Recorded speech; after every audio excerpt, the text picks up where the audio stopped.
Seguimos hablando de Salamina y los persas, de esta celebración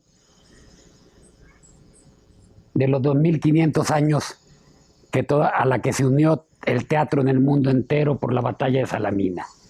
Nos quedamos que íbamos a contar la historia de los 3 hijos de Euforión. Euforión, ya dijimos, era un hombre acomodado de Eleusis,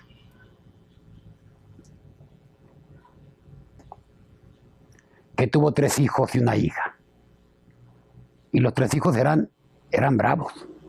El mayor de ellos, Sinégiro, será uno de los 2 héroes en la primera de las guerras médicas en Maratón.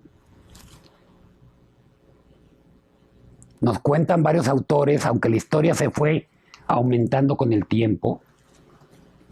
Él fue uno de los estrategos, es decir, de los generales estos que escogían los griegos para dirigir las batallas de ocasión, general de ocasión. Era uno de los estrategos en Maratón. Cuando vencen en las playas de Maratón, 10 años antes de Salamina, ya lo dijimos, los griegos a los persas los corretean hasta sus naves. Ahí estaban los 3 hijos de Euforión. Y Sinégiro, bravo como era, persigue él, siendo el estratego, por delante hasta los barcos a los persas que estaban huyendo, y al quererse trepar un barco le cortan un brazo de un hachazo. Las primeras versiones de la historia dicen que ahí murió. Con el tiempo se fue edulcorando y dicen que con el brazo que le quedaba alcanzó a treparse y que le cortaron el otro brazo. Y sin brazos que siguió peleando a dentelladas hasta que lo mataron, pues ya no tenía brazos. Entonces quedó como un gran héroe. Imagínense lo que pasó con los hermanos menores, que se quedaron con ganas, se quedaron con muchas ganas de vengar la muerte de su hermano. Sinégiro fue celebrado, fue nombrado héroe, hasta tuvo sus estatuas en Atenas. Y 10 años después, el menor de los hermanos, Amenías, le toca dirigir un barco en Salamina. Ahora sí estamos en Salamina. El otro hermano, el del medio, soldado de a pie. Pero el menor dirige un barco, se distingue además porque era igual de bravo que el Sinégiro, y desobedeciendo órdenes se avienta antes que todos y empieza a tumbar él antes que nadie, él solo, barcos de la flota persa. Recuerden que aquellos peleaban embistiendo con un frente que tenían los barcos de metal para engancharse al barco del enemigo de lado, lo agarraban de lado, lo perforaban y brincaban a matar a todos los que pudieran, y luego se soltaban del barco y se iban sobre el siguiente. Cuando lo ven venir solo, los persas dicen, vámonos sobre este. Estaban engañados ya los persas porque creían que los griegos iban a huir. Y no pudieron, con Amenías no pudieron. De hecho, hasta atacó uno de los barcos que iba dirigido por la reina de los persas. Total, que cuando por fin se suenan a los persas, Amenías queda como un héroe. Pero resulta que le pasa que al hermano también le cortan una mano. Entonces se quedó como el héroe manco de Salamina. De los 3 hermanos, entonces, 2 fueron héroes. Uno murió, otro quedó manco, y el otro combatió, el del medio, combatió en las dos batallas, pero no tuvo la distinción de los hermanos. Por lo que nos interesa este tercer hermano, este tercer hijo, el del medio de Euforión, es porque se llamaba Esquilo. Ese ya le va a sonar más a los teatreros. Estaba destinado a un invento más grande incluso que la democracia. Estaba destinado a inventar lo que llamamos el teatro ahora. ¿Y por qué Los Persas fue la obra que se celebra? Que no fue la primera tragedia griega, pero sí la primera tragedia de Esquilo que conservamos, y por lo tanto la más antigua tragedia que conservamos más o menos íntegra. Y es una tragedia muy curiosa, porque a diferencia de todas las demás que tenemos, esta habla de hechos recientes. Se escribe menos de una década después de la batalla de Salamina. Y no solo eso, habla de una cosa que a veces se nos olvida, que tiene Esquilo que no tienen los demás trágicos griegos, que de una altura moral fuera de serie.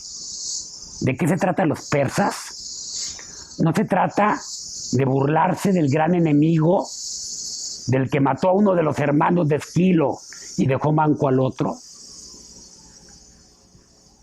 No se trata de celebrar que este pequeño estado ateniense haya hecho predominar la democracia sobre los imperios enormes que lo rodeaban.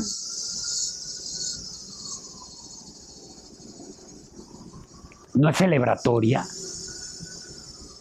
Trata del dolor del enemigo vencido. Se pone de una gran empatía, se pone en los zapatos del enemigo y nos transmite el gran dolor que implicó para los persas que en Salamina terminaron sus aspiraciones de conquistar Grecia y los miles y miles de persas y aliados de los persas que murieron en esta intentona. La altura moral de los persas es impresionante. Pero es la primera obra también de las que nos quedan en que vemos algo curioso. El espectáculo teatral, como lo entendíamos, era una cosa muy primitiva antes de Esquilo. A partir de Esquilo seguiremos haciendo, y no solo en el teatro, no solo en la escena, en general para contar historias, seguiremos haciendo lo mismo durante 2500 años. Hay que explicar para eso, y con eso acabamos esta sesión, y luego le seguimos, no se apuren. ¿Cómo era antes? Justo antes, el teatro de Esquilo. Ya se presentaba en un foro esta cosa que hacen los griegos. Desde Pisístrato parece que ya había teatros que excavaban una ladera de una montaña para hacer toda la gradería concéntrica, y abajo, al centro, estaba un pequeño espacio que llamaban orquesta, que es lo que nosotros llamamos ahora escenario. Ellos llamaban escena realmente a lo que ahora nosotros llamamos los camerinos. El espacio de la representación, que llamamos la escena, el escenario, ellos le llamaban orquesta. Bueno, ya se representaba ahí, ya parece que ya se hacía. Ahora, había una forma antes de la tragedia. Realmente eran varias. La más importante era una que llamamos el ditirambo. Había unas representaciones también de himnos, todas rituales, todas con un sentido relativamente religioso, celebratorio, tanto de ciertos dioses como de eventos fundacionales de las polis. De hecho, normalmente ligaban lo fundacional de las polis con alguno de los cientos de dioses que tenían en su teogonía. Y quien ejecutaba esto era un coro. Estos cuentos Estas historias las contaba un coro. No era como lo entendemos ahora, de 30 pequeños eslavos con voz angelical, dirigidos por un cura lúbrico. Estos eran otros, los coreutas realmente eran bailarines. Coreutas eran los que integraban el coro, entre 12 y 15 más o menos. Y estaban bailando alrededor de un altar y contaban una historia. Una historia muy cortita, muy cortita. Lo vemos en Baquílides, vayan y la Baquílides, porque lo importante ahí era lo que se veía, ¿no? Y eran los bailarines, contaban una historia muy cortita, la mayoría sacadas del Ilíada y la Odisea, o de los textos de Siodo.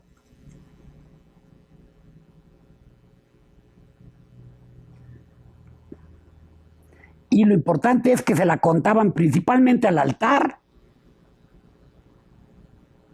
Tal vez volteaban en algún momento a ver al público, no entre ellos, y no pretendían ser otra cosa que unos marineros eximidos de ir a la guerra, que eran los bailarines estos. Ellos eran ellos.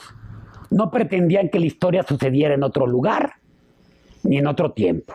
No, te estoy contando desde aquí lo que pasó, soy un narrador. Dicen que antes de Esquilo hubo un autor que se le ocurrió separar del coro a un coreuta, a uno de los bailarines. Después veremos que no fue necesariamente así, y lo veremos en los persas. A este lo llamó protagonista, es decir, lo llamaremos después el protagonista. Y era básicamente porque era protos del primero que entra en Agón. Después veremos lo del Agón. Ese ya había sido un primer gran cambio, la aparición del protagonista, separarlo del coro. Pero no nos quedan textos de eso. No sabemos qué tanto era la escena como la entendemos ahora, pero podemos creer que todavía no lo era. Lo que inventa Esquilo es grande. Hay que desmenuzarlo. No solo leyendo los persas, sino cómo evolucionaron después de la tragedia griega. Inventa lo que ahora entendemos como escena. Mucho de lo que ahora entendemos como actor se inventa ahí.